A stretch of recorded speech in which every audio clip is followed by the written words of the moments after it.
Is democracy in the West facing a crisis? It's a huge question, and one you hear more and more these days. From cable news to academic journals, the idea that Western democracy is in trouble seems to be everywhere. But what does that actually mean? Is it just political noise, or are we witnessing a fundamental shift in how our societies operate? Today, we're going to dive deep into this topic, cut through the headlines, and explore what's really going on with democracy in the West. We'll look at the science, diagnose the causes, and most importantly, discuss what we can do about it. Let's start by looking at the symptoms. What are the signs that have people so concerned? One of the most visible indicators is a deep decline in public trust. Trust in key institutions like governments, parliaments, the media, even the justice system has been falling for decades. A recent poll showed that in many Western countries, a majority of people feel their political system needs major changes or to be completely reformed. When people don't trust the very institutions meant to represent them, it's like a crack in the foundation of the entire democratic house. This isn't just a feeling, it has real consequences. It can lead to political apathy, where people just check out, or worse, it can fuel anger and a search for radical alternatives. Another major symptom is the rise of political polarization. It feels like we're not just disagreeing on policy anymore, we're living in different realities. Society is increasingly split into ideological camps that view each other not as opponents, but as enemies. This us versus them mentality makes compromise nearly impossible. Politics becomes a zero-sum game, where one side's win is the other's devastating loss. Social media algorithms often make this worse, feeding us content that confirms our existing beliefs and shielding us from different perspectives. This creates echo chambers and filter bubbles, where our own views are amplified and opposing views seem not just wrong, but irrational or even evil. This intense division paralyzes governments and makes it incredibly difficult to address the big, complex challenges we face, like climate change or economic inequality.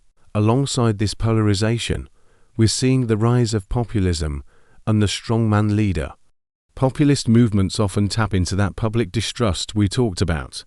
They typically present a simple narrative: the country is in decline because a corrupt elite has betrayed the real people, and they, the populist leaders, are the only ones who can stand up for the common person and fix everything. These leaders often display a disregard for democratic norms and institutions. They might attack the free press, question the legitimacy of elections, or try to weaken the judiciary. The appeal of a strong leader who promises to cut through the red tape and get things done can be powerful, especially when people feel that the system is broken and no one is listening to them. But this often comes at a cost to the checks and balances that are essential for a healthy democracy. So, we have declining trust, deep polarization, and the rise of populist leaders. These are the symptoms, but what are the root causes? Why is this happening now? Well, there isn't one single answer, but a combination of powerful forces. One of the biggest drivers is economic anxiety. Over the past few decades, globalization and technological change have created a lot of wealth, but that wealth hasn't been shared equally. Many people in the working and middle classes have seen their wages stagnate, their jobs become less secure, or their industries disappear altogether. They feel left behind by an economy that seems to benefit only a select few at the top. When people feel that the economic system is rigged against them, it's no surprise that their faith in the political system that oversees it starts to crumble. This economic insecurity creates fertile ground for populist messages that blame immigrants or foreign countries for their problems. Another huge factor is the information revolution.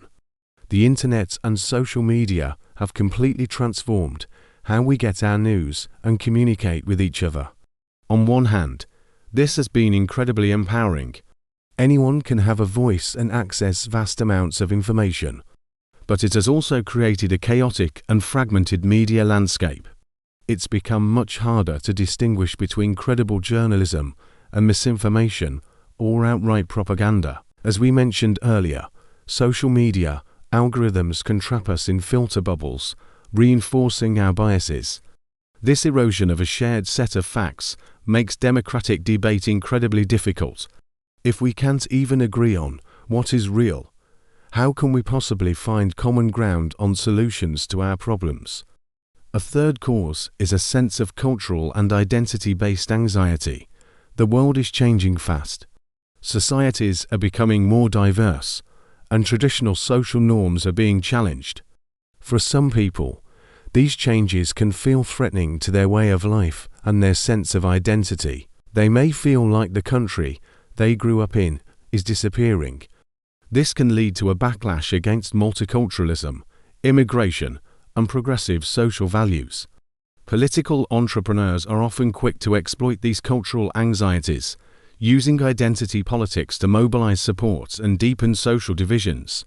This turns politics into a culture war, where issues are framed not as practical problems to be solved, but as existential battles for the soul of the nation. So, the picture might seem a bit bleak. We have serious symptoms and deep-rooted causes. Is Western democracy doomed? I don't think that's so. It's important to remember that democracy has always been a work in progress. It's faced crises before and has proven to be remarkably resilient, but its survival is not guaranteed. It requires active effort from all of us. So, what can we do? How do we start to heal these divides and strengthen our democracies? First, we need to address the economic anxieties that are fueling so much of the discontent. This means pursuing policies that create more inclusive economic growth. Things like investing in education and job training for the industries of the future, strengthening social safety nets, ensuring fair wages, and making sure the wealthy and corporations pay their fair share in taxes. When people feel secure in their livelihoods and optimistic about their future, they are less likely to be swayed by the politics of fear and resentment. It's about rebuilding the social contract and ensuring that the economy works for everyone, not just those at the top. Second, we have to rebuild a culture of democratic engagement and civil discourse. This is a tough one, but it starts with us, in our own lives. It means making a conscious effort to step outside of our echo chambers. It means reading and listening to sources from different political perspectives, not to agree with them, but to understand them. It means engaging in conversations with people we disagree with, not to win an argument, but to find common ground. It means remembering that the people on the other side are not our enemies. They are our fellow citizens who want a better future, even if their vision for it is different from ours. We also need to support and demand high-quality, independent journalism that holds power to account and helps us distinguish fact from fiction. Third, we must defend and reform our democratic institutions. This involves pushing for reforms that make our political systems more responsive and fair. Things like campaign finance reform to reduce the influence of big money in politics, strengthening voting rights to ensure everyone can participate, and protecting the independence of the judiciary and the free press. It also means holding our leaders accountable when they violate democratic norms. We can't become numb to attacks on the rule of law or the integrity of our elections. We have to stand up and say that these things matter. The crisis of democracy is not some abstract academic debate. It affects our daily lives, our communities, and our future. But despair is not an option. The challenges are real, but they are not insurmountable. Democracy is not a spectator sport. It requires our active participation. It requires us to be informed, to be engaged, and to be willing to work with our fellow citizens, even those we disagree with, to build a better future. The health of our democracy is in our hands. Thank you so much for watching and thinking about these important issues with me. If you found this video valuable, please give it a thumbs up and subscribe to the channel for more deep dives into the topics that shape our world. And I'd love to hear your thoughts in the comments below. What do you see as the biggest threat to democracy? And what do you think is the most important solution? Let's continue the conversation. Thanks again, and see you next time.